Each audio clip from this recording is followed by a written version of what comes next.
Y stock market. तो ये सवाल का आंसर जानने से पहले हम लोग चलते हैं एक और सवाल की ओर, और वो सवाल क्या है, इंडिया का इन्फ्लेशन रेट यानी कि महंगाई दर कितना है। तो इंडिया का इन्फ्लेशन रेट अगर आप पिछले 10 साल का एवरेज निकालेंगे तो लगभग 5.5% यानी कि राउंड ऑफ में हम लोग माने तो 6% के आसपास। मान लेते हैं पिछले साल आपने 100 रुपए रखे थे, तो वो 100 रुपए अब 100 रुपए नहीं रहे, वो घटकर 94 रुपए यानी कि 94 हो गए, तो 6 रुपए घट चुके हैं। तो अब आप बोलोगे कि 6 रुपए कैसे घटे, तो आपके जो नोट हैं वो 100 रुपए के 100 रुपए ही हैं, लेकिन अगर आप उस पैसे से पिछले साल अगर कोई प्रोडक्ट लेने वाले थे और आज अगर वही नोट आप 100 रुपए का लेकर जाओगे तो जो सामान 100 रुपए में मिलने वाला था वो अब नहीं मिलेगा, वो 106 रुपए हो चुका है। तो अब आपको समझ में आ चुका हो कि मैं क्या कहना चाह रहा था कि वो 100 रुपए के नोट 100 रुपए नहीं रहे। तो सबसे पहला हमारा काम ये है कि वो जो 100 रुपए हैं वो घटे नहीं। तो उसके लिए हम लोग क्या करेंगे, बहुत लोग बोलेंगे कि बैंक में रख देते हैं पैसा।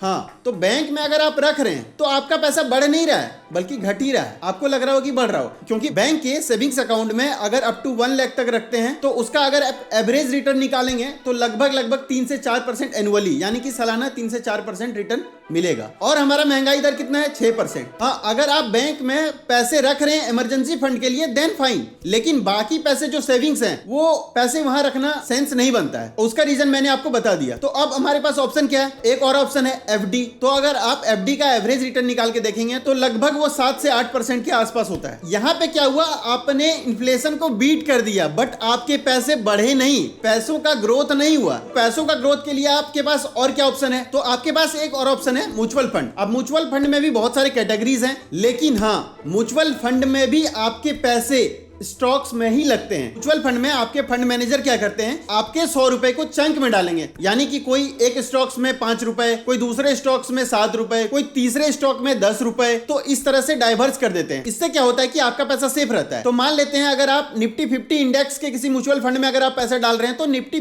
50 का ही इंडेक्स का जो आपको एनुअल एवरेज रिटर्न है वही मिलेगा। और अगर वो आप निकाल के देखेंगे तो पिछले 10 साल का एवरेज 10 से 15% रिटर्न मिलेगा आपको। तो यहाँ पे आपको एक डिसेंट रिटर्न मिल जा रहा है। अगर आपको थोड़ा और रिटर्न चाहिए लेकिन उसमें आपको थोड़ा और रिस्क लेना पड़ेगा। उसमें क्या है कि अगर आप ऐसा म्यूचुअल फंड चूज कर रहे हैं जिसमें कि मैक्सिमम होल्डिंग्स जो हैं वो स्मॉल कैप में है तो वो थोड़ा रिस्कियर हो जाता है, लेकिन वो स्टॉक्स के पास ग्रोथ पोटेंशियल काफी ज्यादा होता है, तो वहां से आपको रिटर्न के चांसेस ज्यादा बनते हैं। हाँ, अगर आपको उससे ज्यादा रिटर्न चाहिए तो आपको मैन्युअली एक एक स्टॉक्स को फाइंड करके अलग से रिसर्च करना पड़ेगा, उसके अकॉर्डिंग आपको इन्वेस्ट करना पड़ेगा। लेकिन आपको एक और काम करना पड़ेगा, उसके लिए आपको मुझे फॉलो करना पड़ेगा और चैनल को सब्सक्राइब करना पड़ेगा।